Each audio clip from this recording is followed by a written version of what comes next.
Peter Gephardt, it's so good to see you. It was wonderful to have you at our DC fly-in as well earlier this month. And so I'd love to kick this off just by asking you, when we go to Capitol Hill, what is the impact that WQA and other organizations can have on legislators? Well, I can't overestimate the impact you can have when you come to DC or to your congressperson's office in your districts to educate them about your issues. The thing you have to keep in your mind is that when you're a member of Congress, you're expected to be an expert in about 2,000 areas. And I used to say that being in Congress is like taking 5 final college exams a day. You never know enough. You never know all the things you need to know. And water, being what it is, and its importance to everybody, in everybody's congressional district or state, is an issue that members need to know a lot about, especially in today's world with all the issues that we're talking about. So I cannot overestimate to you your impact in going to Washington, going to your congressperson's office in your district to educate them on your issues and the solutions that you all can bring to these very, very vital issues. So the first couple months of the Trump administration seemed to be pretty interesting from our perspective. How do you assess the overall mood in Washington? Well, I'm hopeful. I really am. This is always an early time in any administration.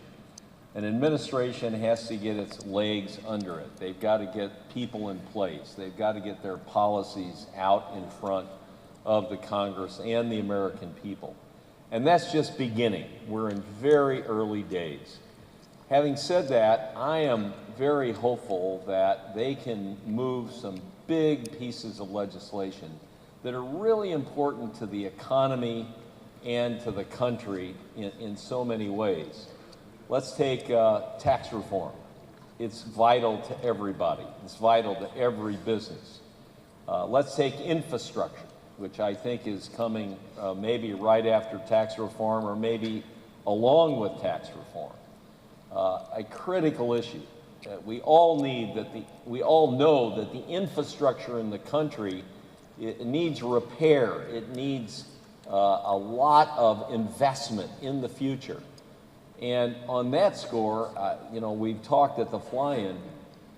I really believe this is a huge opportunity for this industry, for your companies, to come with innovative ideas on how, especially the tax code, can incent communities and individuals and businesses to put in the equipment that you so expertly produce, because we've got a water crisis in many, many cities and counties in this country.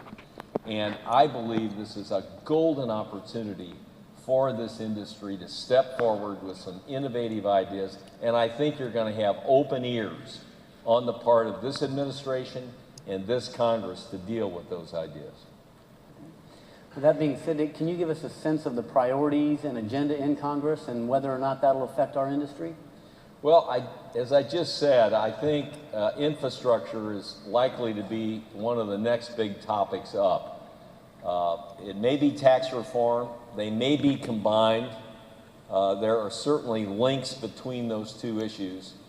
And when we talk about infrastructure, I think we've got to educate policymakers that when we talk about infrastructure, not just highways and airports, although it clearly is, but it's telecom, it's energy, and it's water. These issues have to be, in my view, included in an infrastructure bill. It's also an area that you can get bipartisan cooperation to pass the legislation. And this is something you ought to keep in your mind as you talk to members of Congress.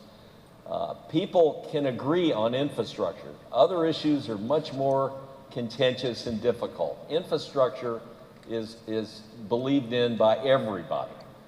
And so as you talk to people, if you can include your issues in the infrastructure umbrella, I think you're going to have great success, and you're going to get bipartisan legislation that can pass and be signed by the president. Fantastic. Speaking of things to keep in mind, so last year this time, everything was about Flint, Michigan. In the headlines, you don't hear as much about it anymore. We do hear about schools that are looking at lead, but do you think that it's fallen off too quickly in the minds of legislators? Well, that's a really good question, and as you were speaking a minute ago, you were talking about the fact that, you know, it's not just lead, it's not just Flint, it's all these other vital issues. You know, we're a lucky country. We're lucky people. We're wealthy in the world. We just assume available food, high quality food, energy, when we flip the switch, it's going to be there, and clean, available water. And so we sometimes get lazy in understanding how hard it is to produce those three necessary for life commodities. When I was a kid growing up in St. Louis many years ago in the 50s, there were only 3 billion people in the world. Today there's 7 billion people in the world. We're on our way to 9 billion people in the world. And all of those people, whether they have a high income or no income, they need three things: water, food, energy. And these things are not produced by magic.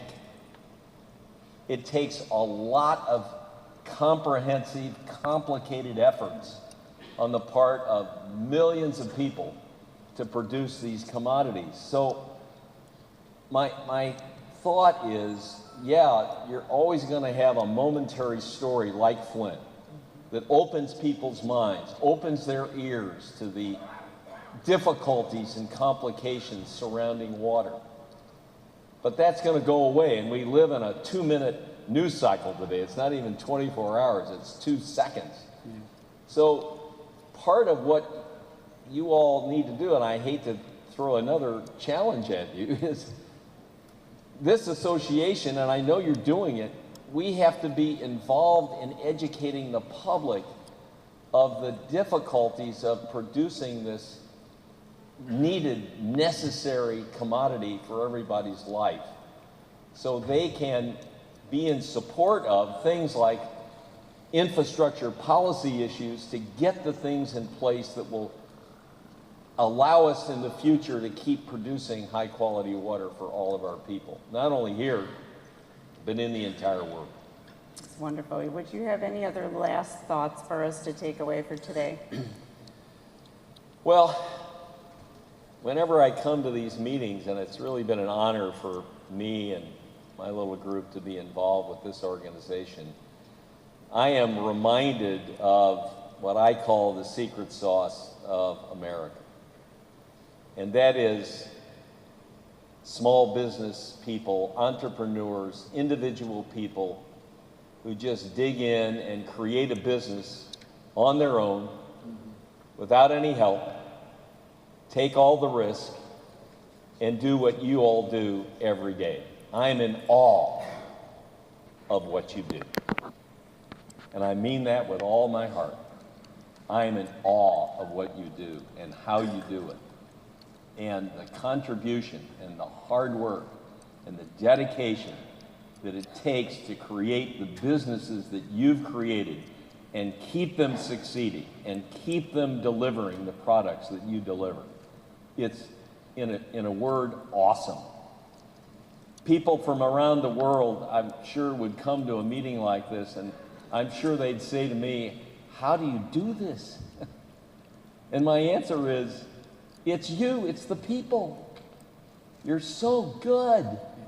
You don't understand how good you are. So it's an honor to be a small part of your effort, and just keep going, keep the faith, keep moving forward, and congratulations on all you're doing. Thank you from the bottom of my heart.